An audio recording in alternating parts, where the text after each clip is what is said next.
Yes, the blonde woman in the back, and then... Do you think it's possible through artificially created hallucinogenics to program someone, even if maybe just from one really good trip, to program them perhaps to change in their whole outlook on life?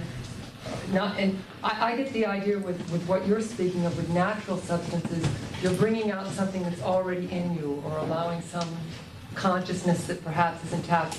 I'm speaking about introducing perhaps some foreign consciousness into your mind through chemically altered something. Do you mean as in a control or in a psychoanalytic sense, like curing an addiction or an obsession? No, I'm talking about like having been given acid at one point, and I mean, even many years later, still sometimes having like flashbacks on it and wondering what perhaps might have been in that drug or what it did to you. Well, I think that the most complex phenomenon in our world is the human psyche. And one does occasionally meet people who are horrified by my position and say, I took LSD 25 years ago and it's taken me this long to get it back together, and even now I don't feel that together. To me, the psychedelic is responsible only in the sense that it gave an X-ray of the psyche to the ego.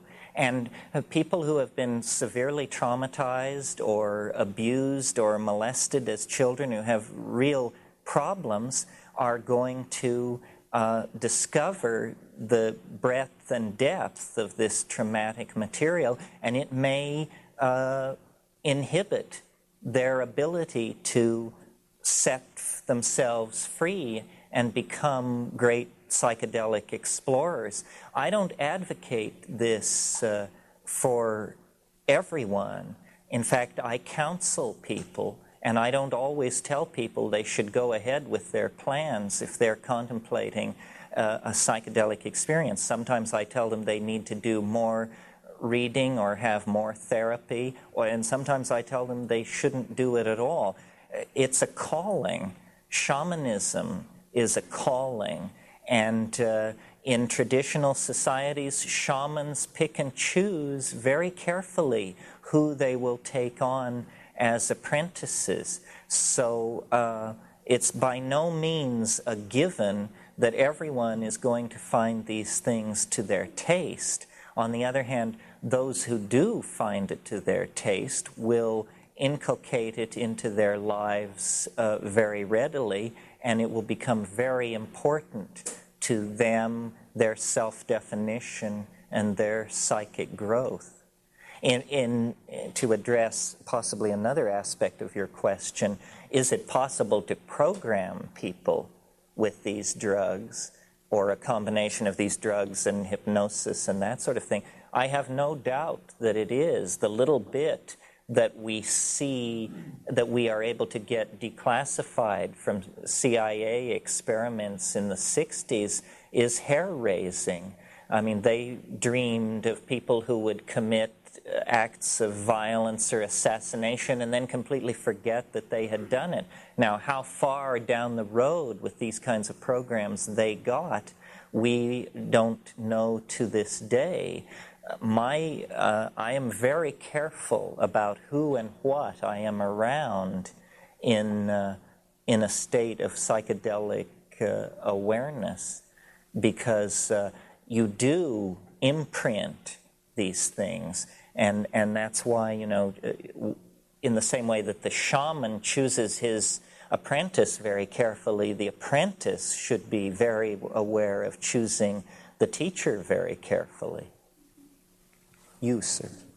Yeah, I've had some major experiences with LSD in terms of ego death and just a complete crushing of my psyche and my point of view, and then have come through into some brilliant light and really a very spiritual experience. And I'm only now starting to play with the mushrooms for more of that experience. I wonder if you could relate if the mushrooms have the potential to have that painful aspect of the crushing and the ego death kind of experience. So far, I haven't had that kind of experience with the mushrooms. Well, a very nice thing about the mushroom is that it's extremely tolerant of beginners. Nevertheless, downstream from those early experiences, you're dealing with, call it the overmind, the superego. It will give you not what you want, but what you need. And it can be extremely painful. It can be extremely humbling. It can be terrifying. It seems to me, in the people I have known and in looking at my own trips that had that quality to them, it's always to the good. The ego is completely obsessed with control and wants everything to be ameliorated and presented in easily digestible increments and to proceed along an orderly program of unfoldment. And it isn't like that. It has its own weather, it has its own dynamics, and you're much more in the position of someone sailing alone in a small sailboat. You can check the weather very carefully, and this will give you an edge. Nevertheless, squalls can turn into great storms with astonishing rapidity, and yet then you're in a position to really learn. But the learning is not, the real intense learning is not necessarily painless. And I see people nodding their heads all over the room. It is not for the faint-hearted. It just simply is not for the faint-hearted. People talk about how there are no frontiers left, and we lead such coddled lives within this society and in our well-furnished apartments with our stacks of CDs and all this. Actually, it isn't true. You can turn your living room into the helm of Magellan's ship.